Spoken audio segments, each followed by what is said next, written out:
Hey, everybody, I'm Keith Miller. I'm the host of the Soul of Life podcast, where psychology comes to life in science, athletics, the arts, culture, and spirituality. It's Friday. I hope you're having a great day. The weather's getting warmer here, at least in Maryland. And hopefully we're able to get outside more. I know that's something I'm excited about. A little bit about me. I'm a social worker. I've been a healer all of my life and had a career in clinical private practice for the last 20 years. And that's where I learned something called IFS, internal family systems therapy. And a lot of people that are joining in over these past weeks, as I do these live stream meditations every Friday at noon, are already familiar with IFS. Some of you are not. And even if you are familiar, it's great to have a refresher. I know for someone like me who's even practiced this form of mindfulness-based systematic psychotherapy for many years, it's something that requires a daily or at least weekly practice. So I hope you're getting as much from this as I am by going over some of the key steps, the foundational steps, and glad that you're able to join us here. Today, I'm going to be talking about something I spoke about last week on the live stream, which is the inner critic. It's a particular part that we find in a lot of us that can be responsible for things like depression, substance abuse, self-doubt, procrastination, and it's a part of the psyche that criticizes, just like it sounds.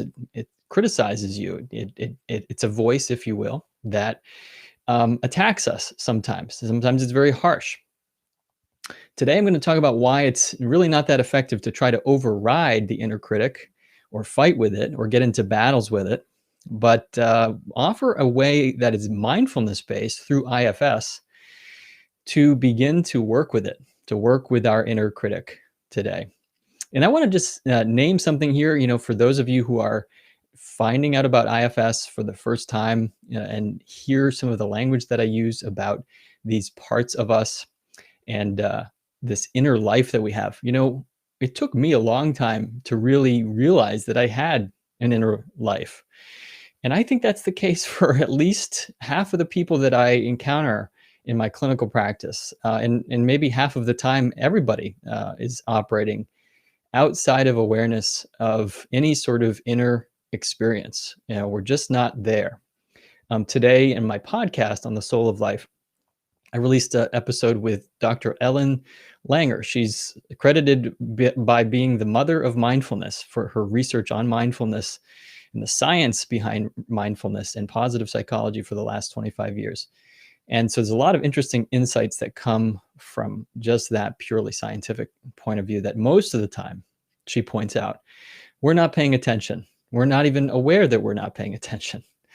And as those of you who do have some mindfulness practice know, just the simple act of noticing, and maybe even noticing that you're not noticing, is in fact how we would define mindfulness.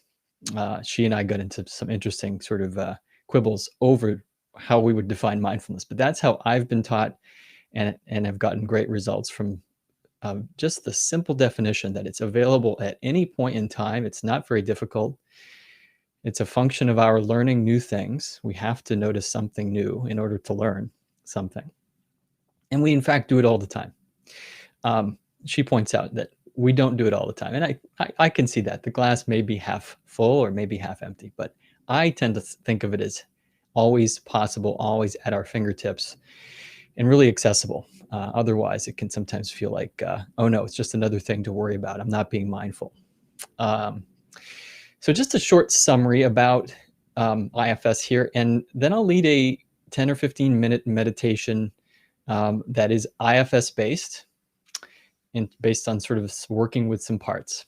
And by the way, not everybody's native to this sort of thing. A lot of the things that we do in IFS really require an interactive, participatory type of thing, which can be very difficult to pull off here in a live stream.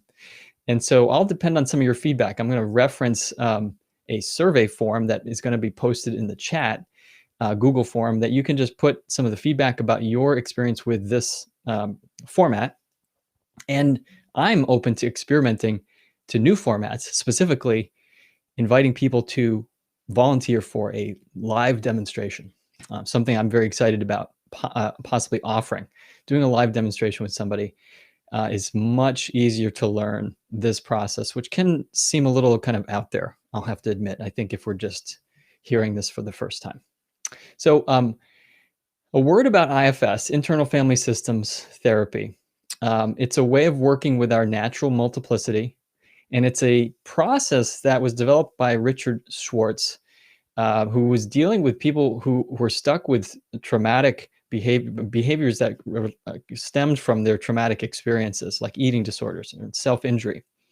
And he realized that if you kept fighting with and kept trying to manage these symptoms, kept telling them not to harm themselves, or to maybe to not starve themselves if that's what they were doing, well, these parts of the psyche actually grew in their resistance to that therapy.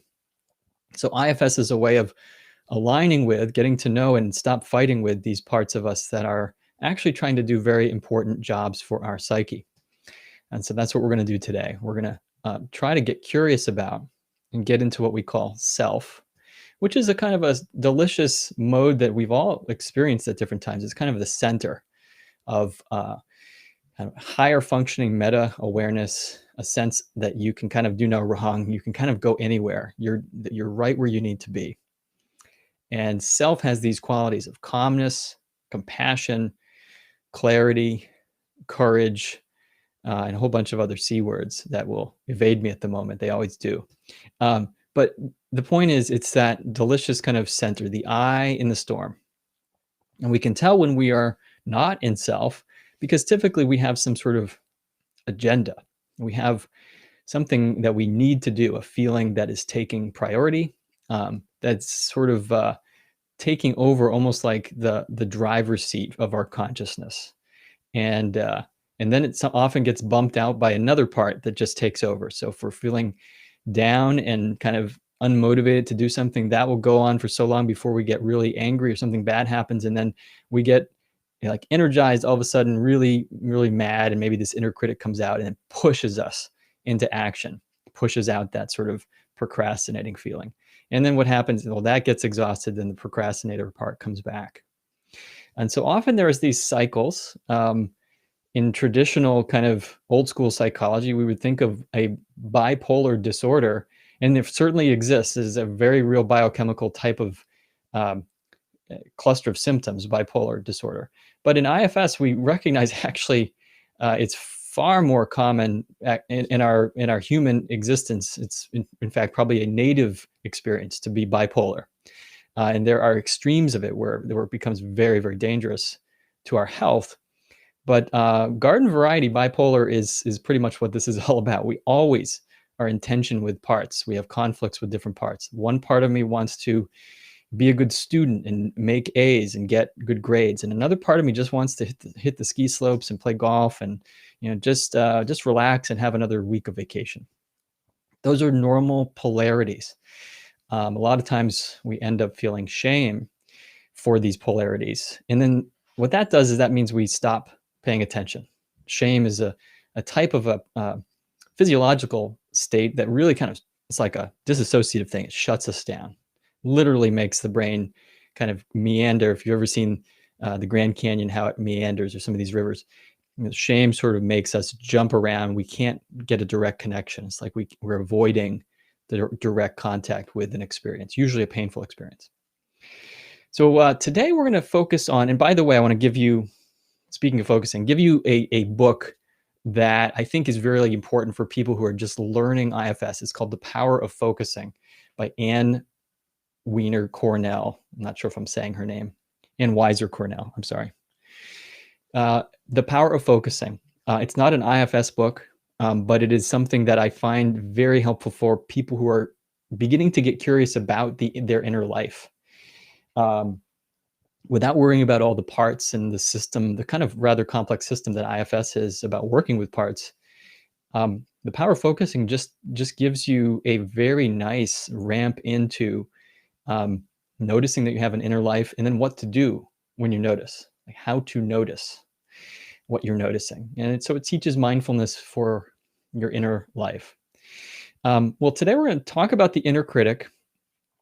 And if you're just joining, I want to reference the survey that's in the chat, and to make sure you take that and let me know who you are. At least that'll be private and something that I will use to remind people that this is happening, and also get your feedback. And also subscribe. Before I forget to say this, subscribe to the Soul of Life Facebook page, YouTube channel, or like the Facebook page. That will make sure it pops up on your feed when this happens again. And so the inner critic, I mean, if you've ever felt really lousy about yourself, like something was wrong with you, that's the result of an inner critic. Maybe you struggle with procrastination or lack confidence socially in your family. And when we explore inside of ourselves during these moments, often we discover this part that we call the inner critic. And today I'm going to guide us through some steps of being open to listening to what kind of job this inner critic is doing. Most of the time, if we experience that inner critic, it makes us cringe.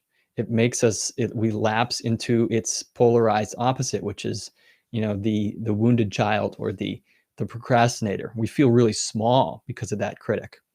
So today, what I'm going to be teaching is a way to, we're not bypassing the exile, so to speak. And that's something that I think needs to be paid attention to, what feelings the inner critic causes, like shame, worthlessness, and that sort of thing. First, we're just going to be talking to the inner critic and respecting it.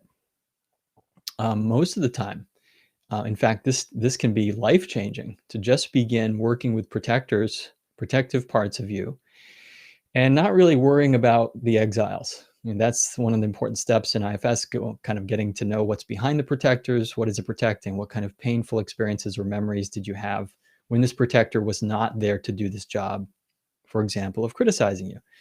So often in IFS, we are trying to get to the exiles and work with them and unburden them. But I want to teach that it's so important not to rush that process.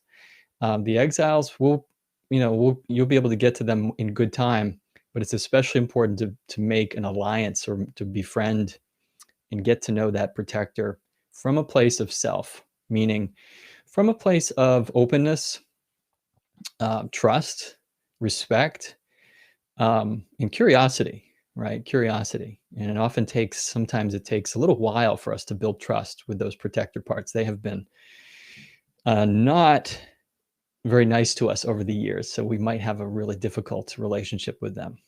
So we can believe the words of the inner critic, and often we immediately feel worthless. We feel ashamed or depressed. And it can lead to things like performance fears, panic attacks, writer's block, self-doubt.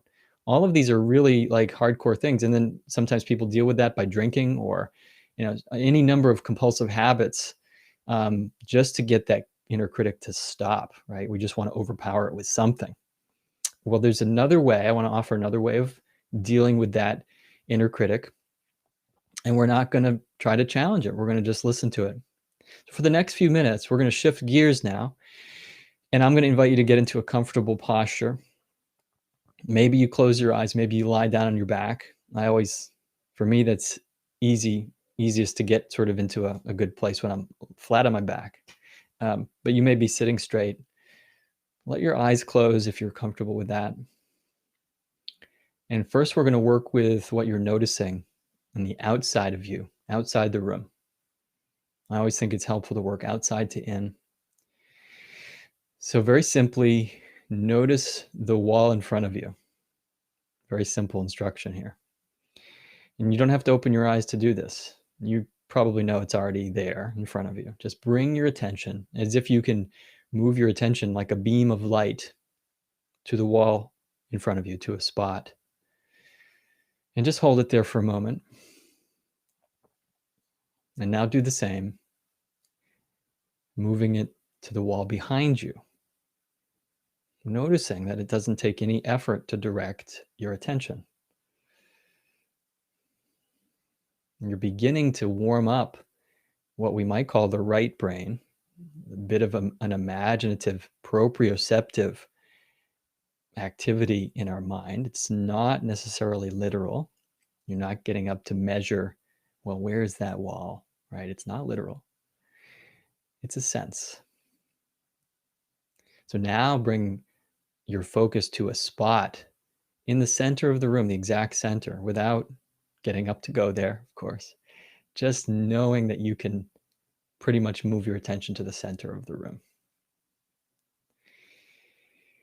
And if it feels right for you, taking a few breaths here, you're warming up this ability you have to maintain this kind of self energy, ability to move your focus where you need to, when you need to. And you're following my instructions, so I'm here to help you. I'm offering some of my self energy, my guidance. And you might not need all of my guidance. I want to invite you to feel free to wander if that feels right for you. And just eavesdrop on pieces of what I may be prompting you to do. Or you may follow along step by step. That's perfectly fine. So now I'd like you to bring your attention to sounds that you may be hearing. Obviously, the sound of my voice. And for a moment, just noticing the qualities of that sound.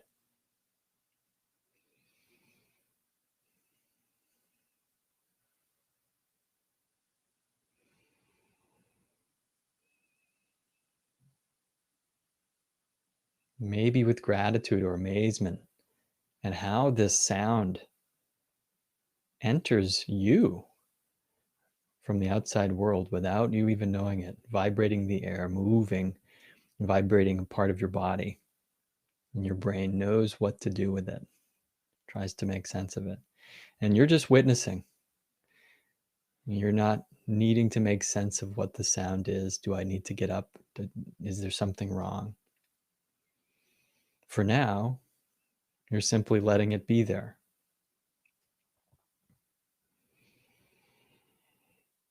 Maybe letting your breath deepen, slower on the in-breath. Feeling your belly rise, maybe putting a hand there on your belly, letting your belly rise as you inhale, diaphragmatic breathing. Exhaling slow to the count of 6 or 8, feeling your belly get soft. Doing that for a couple breaths, just letting your breath breathe you. Noticing what state your breath may be in. It may be tight. That's okay. It may be open.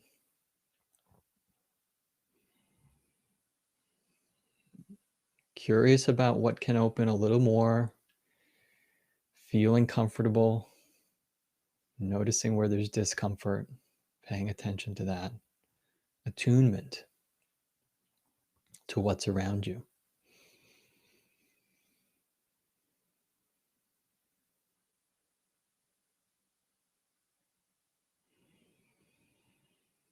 Now I'll invite you to bring your attention inside.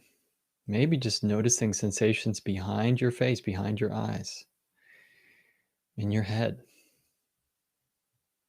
Whatever the sensations are, giving them permission to be there. Maybe imagining a slight smile in response, not to cover anything over, just to acknowledge what's there, even if it's painful. You're acknowledging what's there.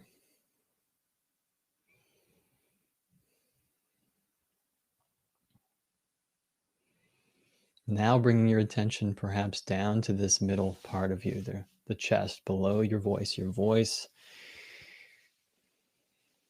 chest, the inside. What are you feeling here in your chest? Oftentimes we carry stress there and in our shoulders. Just softening your focus there,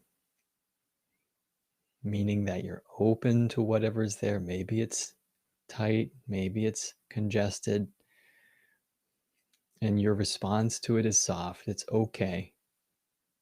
It's doing that for a reason. You're giving it permission. And moving that beam of light, your focus down to your stomach, doing the same thing. Maybe at this point in your day, you've had no reason to notice some of these things. You're just checking in, This is very simple. There's not a lot that is supposed to be happening.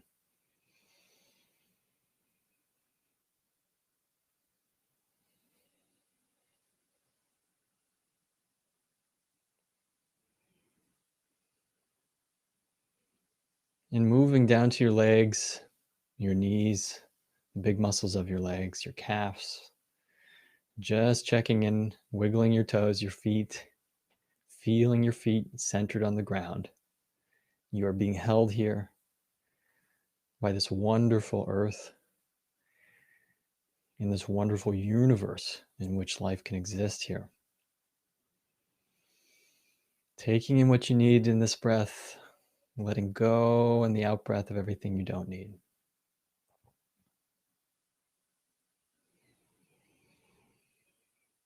And so now I invite you to get closer to an experience you may have had or know about that triggers this inner critic for you. Maybe it's someone else criticizing you.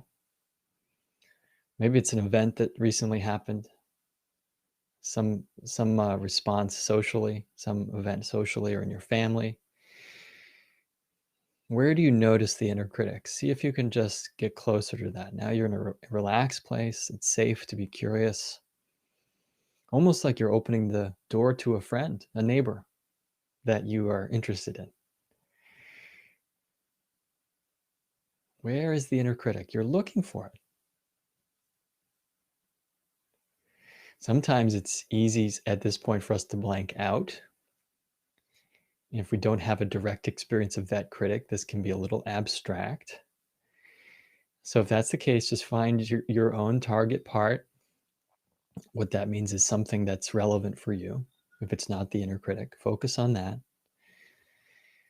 And give it your full attention like you would this friend that comes in, you open the door, you have room for it, you have a place. You are separate from this part of you, but you want to get to know it. You want to connect to it in some way. And if your inner critic is very loud and mean, you might not want to be in the same room with it. That's okay. Just see how close you can get to it. And you have total permission here to not even be in the same house with it, not even the same town. So when I say find the inner critic, find how close you can get to it and still have this self energy, this interest in it, trust that you're okay. Then that maybe you can have some energy to get to know this critic and what's going on for it.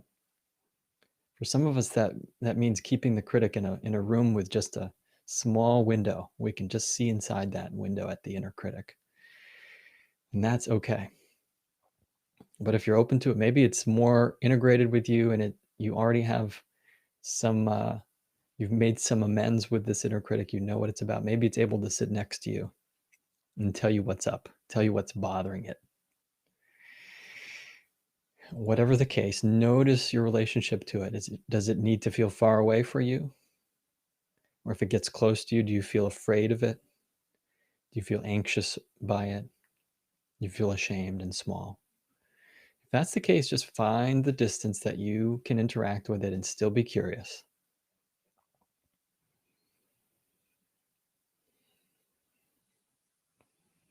And as you find that inner critic, maybe you might notice where it is in your body. That's one of the 6 F's of focusing, finding the part, focusing on it, fleshing it out, befriending it. There's a couple other ones, but find it in your body. Is it mental activity? Is it purely thinking? So that maybe means it's abstract. It's not in your body. Well, that's interesting. Why does it feel like it has to be abstract? Why does it have to be up and outside, maybe looking down on you? What's it afraid of if it got closer to you and was more tangible? Or maybe it is. Maybe it makes your heart beat and it feels scared. But you may notice frequently we have a second part triggered in relation to the inner critic. We don't like it. We want it to go away. We hate it. We're frustrated with it. So you're the orchestra conductor here, and you may need to focus on that part that's afraid. What is it afraid would happen if you got closer to the inner critic? and just listen to it like you would a friend.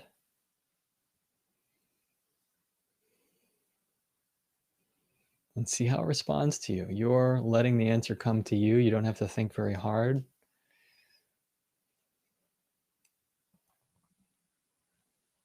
It's very common when we begin this work to encounter concern parts that are intellectualizers.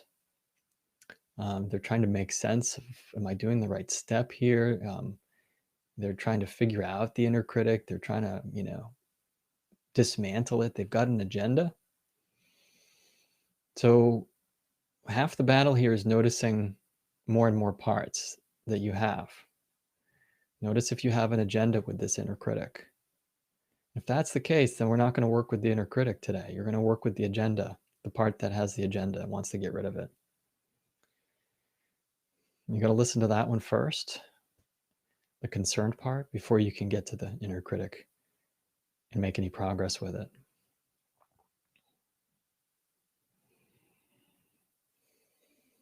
So for the next few moments, I'm going to just leave space here for you to do a little inventory. Maybe there's multiple parts, multiple things happening. Give them your full attention. But you can ask any of these parts what they're afraid of. If they weren't doing this job that they're doing, if they weren't doing that task of criticizing you or being afraid, what else would happen? And let the answer come to you.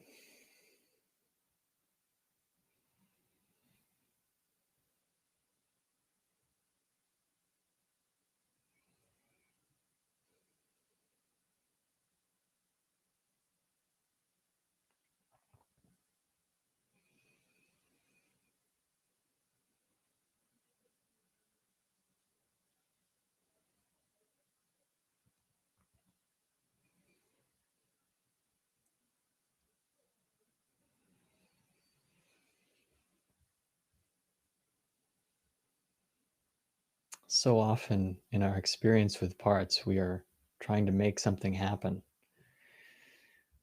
And it's very normal to have an experience of fragments, things that don't make a lot of sense, things that come up that may be a little disjointed, jarring, things that maybe you don't have a place for at that moment in your day. You've got something to do after this, and I can't believe that thought just came up in this memory of something. I really don't want to deal with that right now. And that's normal in this process. When we begin to make space, it's a little like going out in the woods for a walk.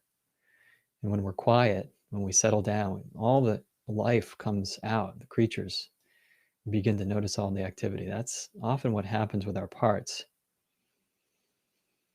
So at this moment, as we're closing our time together in a few moments, simply take a little inventory to thank all of the parts that you've noticed today, parts that have gotten you here. I appreciate them for being here with me. And anything that feels like a fragment or a thing that's unfinished, maybe you make a note of that. You might journal it or write it down. You might circle back to it in some way. Some of these moments we create by going inside can be a little bit like a dream, a waking dream state. It's not really hypnosis. That's not what we're doing, but some people have that experience. So try to be fluid with what's coming up, some of these pieces. We're not trying to make sense and analyze them. We want to have a genuine connection to them. And actually, these parts will begin to make sense of themselves. Just like little kids, when we trust them that they're going to eventually talk to us, we just talk to them for years. And eventually, babies will start talking back to us. It's amazing. So I'd like to leave on this note of hope that as you are working with your parts, if they feel disjointed or if some of this is confusing, confusion and uncertainty is one of the key qualities of a creative process. It can also mean that we're doing something crazy, right? But I want to reassure you that that's normal in this process. So to be able to be patient with not knowing, having a beginner's mind is really important here. I want to thank you all for coming and thank all of your parts as you begin to turn your attention to the outside finding your place in the room here, opening your eyes if you haven't done that already. Taking a couple of deep breaths. And I'll be here again next Friday. Please respond to the survey in the chat so I can get to know you a little bit and what's working for you in this. I would like to expand this into demonstrations and find volunteers that are willing to demonstrate some of these processes in a way that makes sense and is safe for them to do publicly. So if that's you, be in touch with me, but I'll have a way to open that up soon. Thank you very much. I'll see you next Friday. Please subscribe to the YouTube channel and like the Facebook page on The Soul of Life. Thank you for being here today.